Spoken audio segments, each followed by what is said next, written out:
इनका जन्म 570 ईस्वी में हुआ था और इनका देहांत 632 ईस्वी में हुआ था। यह धर्म अरब कंट्री में आया और इस्लाम धर्म पूरे वर्ल्ड में बड़ी तेजी से फैला। वैसे इस्लाम धर्म से पहले अरब कंट्री में ज्यूस थे, यानी यहूदी। इसके फाउंडर मोजेस थे, मूसा भी कहा जाता है। अरब कंट्री में दूसरा धर्म ईसाई धर्म आया, यानी क्रिश्चियनिटी। इसके प्रोपाउंडर जीसस क्राइस्ट थे, यानी ईसा मसीह थे।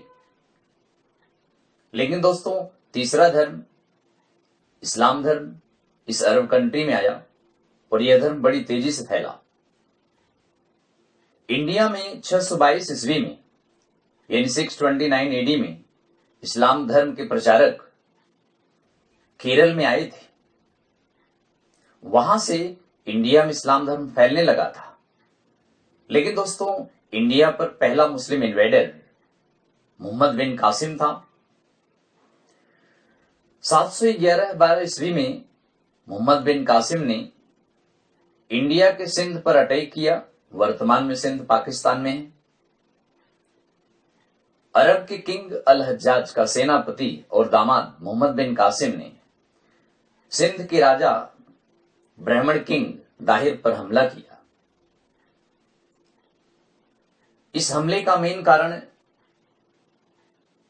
अरब के व्यापारियों के कई जहाज पर्शियन गल्फ में लूट लिए गए थे। अरब के राजा अल हज्जाज ने दाहिर के पास कई संदेश भेजे कि इन पायरेट्स को, यानी इन समुद्री डाकुओं को पनिशमेंट किया जाए। लेकिन दोस्तों, कहा जाता है कि दाहिर ने संदेश पर ध्यान नहीं दिया, उसने निगलेक्ट किया। इससे रुष्ट होकर अरब के राजा अल हज्जाज ने अपने सेनापति दामाद मोहम्मद बिन कासिम को दाहिर को पकड़ लाने के लिए भेजा। लेकिन देवल की लड़ाई में दाहिर हार गया। हारने के बाद भाग खड़ा हुआ। मोहम्मद बिन कासिम ने सिंध को लूटा और लूटा हुआ धन अरब भिजवा दिया था। कहा यह भी जाता है कि दाहिर की 2 पुत्रियों को भी पकड़ पाया, उनको भी अरब भिजवा दिया।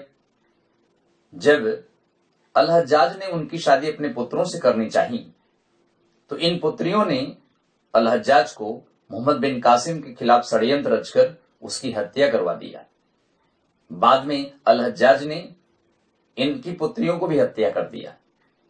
तो इस तरह दोस्तों, सिंध को जीतने के बाद मोहम्मद बिन कासिम आगे बढ़ा।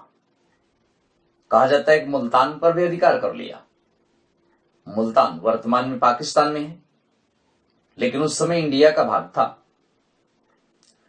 तो इस तरह से सिंध और मुल्तान को जीतने के बाद मोहम्मद बिन कासिम ने एक इस्लामिक लॉ एंड ऑर्डर के हिसाब से कानून व्यवस्था बनाया। और दोस्तों, मोहम्मद बिन कासिम सिंध के गैर मुसलमानों से पहली बार जजिया नामक टैक्स लिया था।